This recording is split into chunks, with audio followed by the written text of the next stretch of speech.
The grandfather clock in the hallway chimed 7 times as I pulled into the driveway of our family estate. The same Victorian mansion that had witnessed 28 years of manipulation, favoritism, and carefully crafted lies. I sat in my car for a moment, watching the warm lights spill from the bay windows, illuminating the manicured lawn my mother took such pride in. My hands weren't shaking. Not anymore. I'd spent the last 6 months preparing for this moment, meticulously gathering documents, making calls, and waiting for the perfect time to reveal what I'd known all along. Tonight wasn't just another family meeting. It was the night everything would change. I checked my reflection in the rearview mirror. At 32, I looked different from the timid girl who used to live here. My dark hair was pulled back in a sleek bun, my charcoal soup pressed and perfect. I looked like what I was, a successful business owner, not the failure they'd labeled me as. The front door opened before I could ring the bell. Kate, my younger sister, stood there in her designer dress, perfect makeup, and that ever-present smirk. "You're late," she said, voice dripping with fake concern. "Mom's already upset." Of course she was. Mom was always upset with me. It had been her default setting since I chose to start my own business instead of joining the family's real estate empire. I stepped past Kate into the foyer, the familiar scent of lemon polish and old money filling my lungs. Family photos lined the walls, Kate's graduations, her wedding, her first child. Mine had been removed years ago, right after I'd refused to sell my startup to fund Kate's third failed business venture. The living room fell silent as I entered. Mom sat in her usual spot, the high-backed leather chair that Dad had loved before he passed. Her steel gray hair was perfectly styled, her expression carved from granite.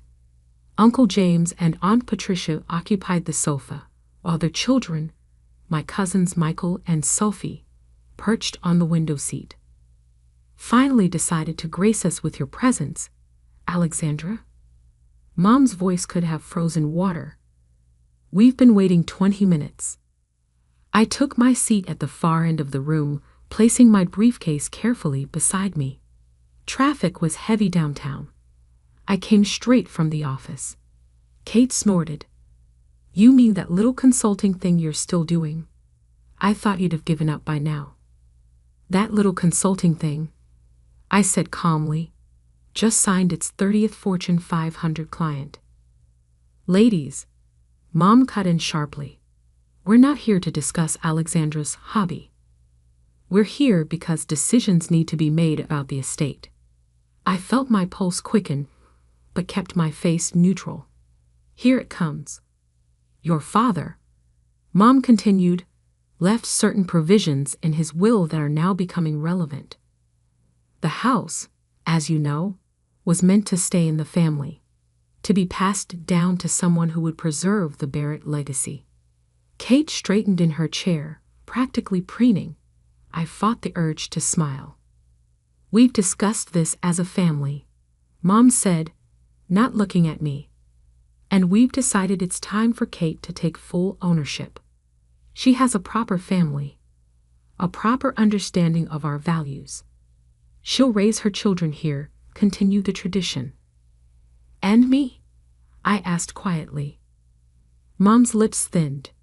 "You've made your choices, Alexandra. You chose to abandon the family business to pursue your own path. You can hardly expect to benefit from the legacy you rejected." "So what exactly are you saying?" "I'm saying it's time for you to move on completely. Kate needs your rooms for the nursery. We'd like you to pack your remaining things and leave your keys by the end of the week." The room was so quiet, you could hear the antique clock ticking on the mantel. Kate's smirk had grown into a full smile, and Uncle James was nodding approvingly. I reached for my briefcase, feeling the weight of the documents inside. 6 months of investigation, of quiet legal meetings, of uncovering what Dad had really done before he died. "That's an interesting decision," I said, my voice steady. "Especially considering Dad already transferred the deed to me 3 years ago." The silence shattered. Mom's face went white. "What did you say?" I pulled out the property papers, my hands still perfectly steady, and placed them on the antique coffee table. "Dad came to see me at my office about 8 months before he died. He knew about the embezzlement, Mom. He knew about the money you and Kate had been siphoning from the company accounts." Kate jumped to her feet. "You're lying." "Am I?" I pulled out another stack of papers. "These are the bank records, the transfers, the shell companies you created. Dad found it all, and he knew what you'd do to the family legacy once he was gone." Mom's face had gone from white to gray. "Alexandra, stop this nonsense immediately." "It's not nonsense."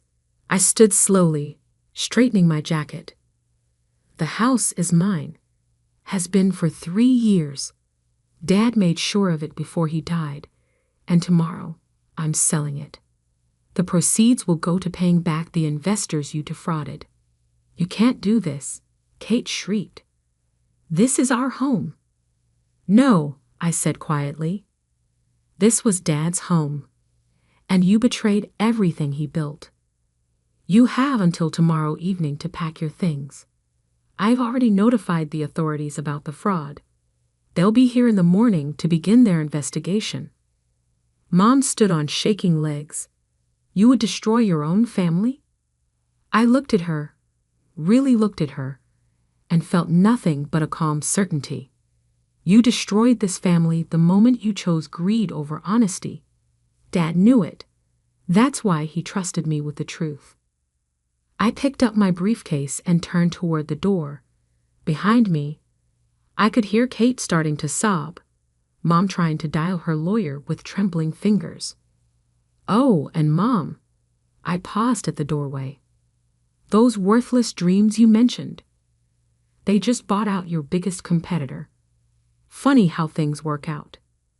The grandfather clock chimed 8 times as I walked out, its sound echoing through the house like a final judgment.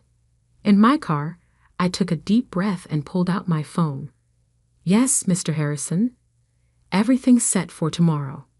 Have the moving trucks here by 9. As I drove away, I caught one last glimpse of the house in my rearview mirror. It looked different now, more like a monument to lies than a family home. But tomorrow, it would be something else entirely, proof that sometimes justice comes in unexpected ways. The next morning dawned crisp and clear, sunlight streaming through my hotel room windows. I hadn't slept at my apartment last night. Too many memories, too many chances for Kate or Mom to show up unannounced.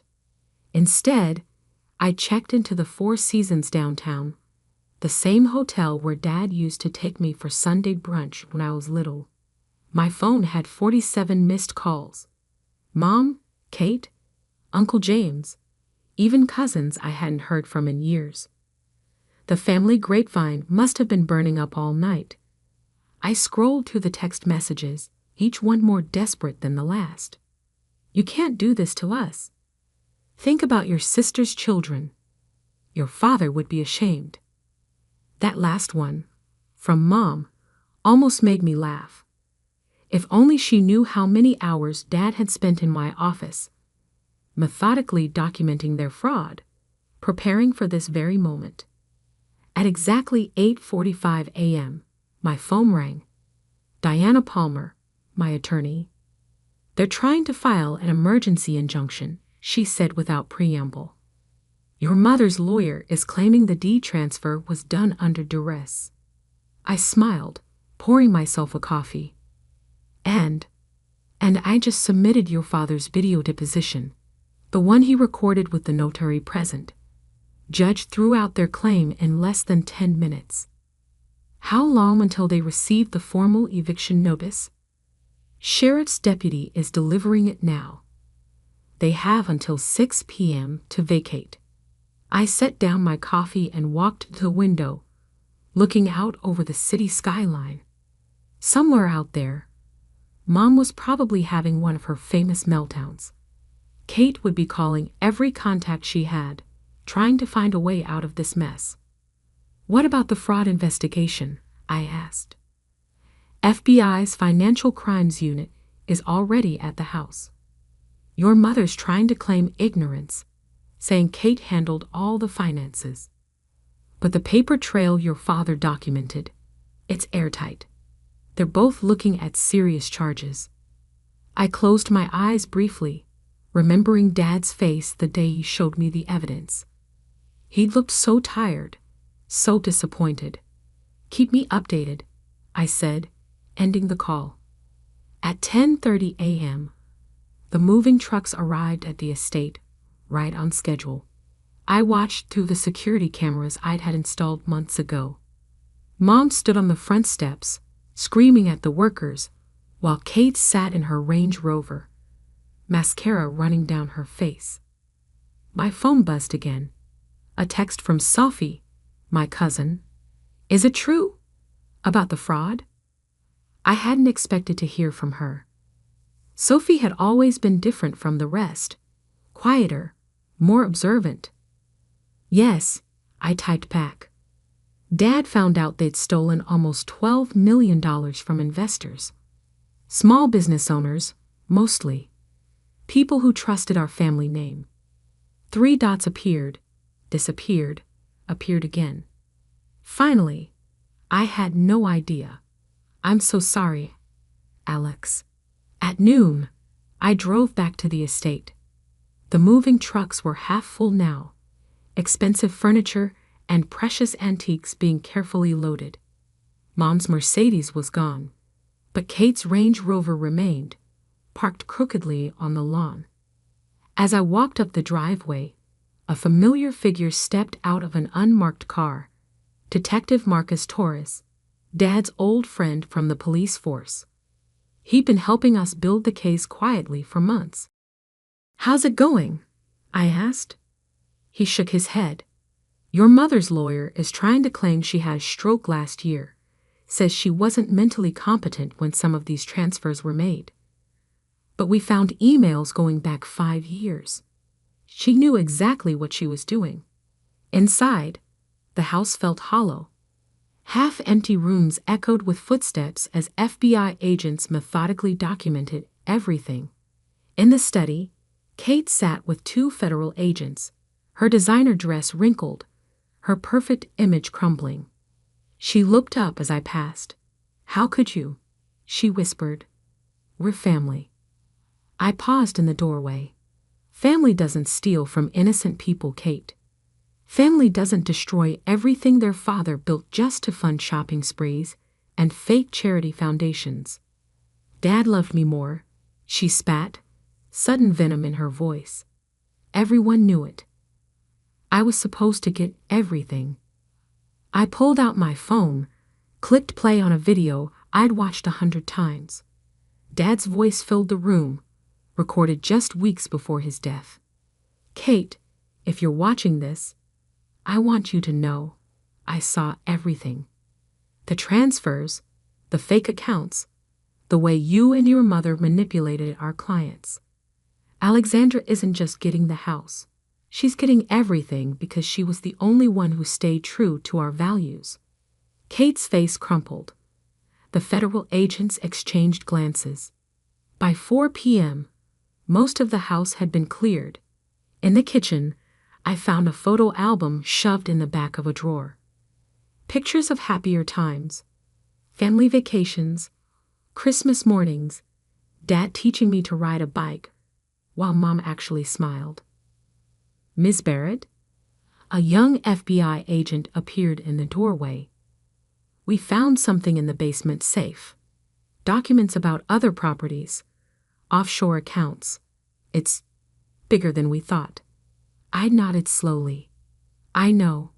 Dad found those too. That's why he started documenting everything. Your father was a smart man." "Yes," I said softly.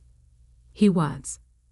As the sun began to set, I stood in the empty foyer one last time.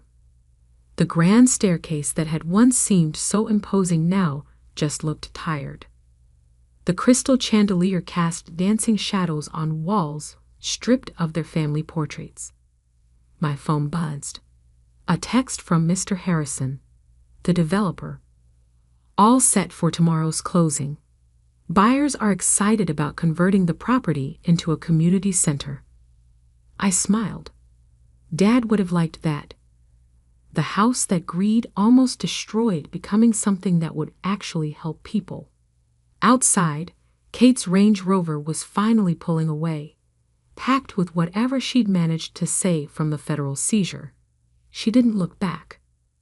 I locked the front door, the sound echoing through the empty house like the final note of a long, complicated song. Tomorrow, everything would change again. But tonight, in the growing darkness, I could almost hear Dad's voice. You did good, kiddo. You did good. 1 year later, I stood at the window of my downtown office, watching the city lights flicker to life in the early evening. The view was different from the one at the estate, but cleaner somehow, more honest. My assistant, Maria, knocked softly before entering. The Gazette reporter is here for your interview. I nodded, straightening my blazer. Send her in. Sarah Chen from the Business Gazette was younger than I expected, but her eyes were sharp. She set up her recorder as I took my seat behind my desk. Thank you for agreeing to meet, she began. Your story has become something of a legend in financial circles. The Barrett scandal, they're calling it. I smiled faintly. Interesting choice of words. How does it feel? She asked. 1 year after exposing one of the biggest family fraud cases in the state's history, I considered the question carefully. It feels right. Difficult, but right. Your mother and sister were sentenced last month, 20 and 15 years respectively. Any contact with them since? No. I picked up a framed photo on my desk. Dad and me at my college graduation. They'd made their choices. Now they're living with the consequences. And the victims? The investors they defrauded? Every penny has been repaid, I said firmly. We sold everything. The house, the vacation properties, their art collection. Combined with the seizure of their hidden accounts, we were able to make everyone whole. Sarah leaned forward. Sources say you could have kept some of those assets legally. The house, for instance. Why didn't you? Because it wasn't just about the money. It was about restoring faith in the Barrett name. Dad spent 30 years building a reputation for integrity. I couldn't let their actions be his legacy. The reporter nodded, making notes. And your company? Barrett Consulting has grown exponentially this past year. I smiled, genuinely this time. We just opened our 3rd office. Turns out there's a market for ethical business practices. Who knew? Your cousin Sophie joined the firm, I understand. Yes, she's heading our new compliance division. Ironic, isn't it? After the interview, I walked to the community center, the former Barrett estate. The renovation had transformed it completely. Where there had once been cold marble and imposing artwork, there were now bright walls covered in children's paintings. The grand dining room was a library. Kate's precious designer kitchen hosted cooking classes for underprivileged youth. Ms. Barrett. Jenny, the center's director, waved me over. The after-school program kids made you something. She handed me a hand-drawn card. On the front, in wobbly letters, thank you for giving us a home. I'd blinked back unexpected tears. My phone buzzed. A text from Sophie. Just landed another whistleblower case. Major tech company. You were right about there being more people like us out there. That evening, I visited Dad's grave. The autumn air was crisp, leaves crunching under my feet as I placed fresh flowers by his headstone. "You should see it, Dad," I said softly. "The house is full of laughter now. Real laughter, not the fake kind from Mom's dinner parties. And the business? We're doing it right. The way you taught me." A gentle breeze rustled the trees. I pulled my coat tighter and continued. "Kate had her baby in prison last month. A girl. Mom's lawyer says she's still claiming innocence, still blaming everyone else. Some things never change." I sat on the cold ground, not caring about my expensive suit. The reporter today asked if I regret it. Exposing everything, destroying the family. But that's not what I did, is it? They destroyed the family. I just brought the truth to light. My phone buzzed again. Another text from Safi. "Emergency client meeting tomorrow. Major bank, possible fraud. You in?" I smiled, typing back. "Always." Standing, I'd brushed off my clothes and touched Dad's headstone one last time. The Barrett name means something different now. Something better. As I drove home, I passed the old country club where Mom used to parade Kate and me around like trophies. The membership had been one of the first things to go after the scandal broke. Now I heard they'd started a scholarship program for underprivileged kids. Change ripples outward, touching everything in its path. In my apartment, a modest 2-bedroom downtown, nothing like the mansion I'd grown up in, I poured a glass of wine and opened my laptop. Dozens of emails from potential clients, all seeking help exposing corporate wrongdoing. The irony wasn't lost on me. Mom and Kate's actions had inadvertently created exactly what Dad always wanted. A platform for doing good. A final text came through as I was getting ready for bed. An unknown number. "You think you won, but family is forever. K." I didn't bother responding. Kate was right about one thing. Family is forever, but not the way she meant it. Real family is built on trust, on integrity, on doing what's right even when it hurts. Dad taught me that. And in the end, I'd proven to be my father's daughter after all. The next morning, I walked into my office early, just as the sun was rising over the city. Maria was already there, preparing for the day. "Ready for the new client meeting?" she asked. I smiled, thinking of all the twists and turns that had led to this moment. Always ready. We've got work to do. Because that's the thing about truth. It doesn't just set you free. It gives you purpose. And sometimes, purpose is the best revenge of all.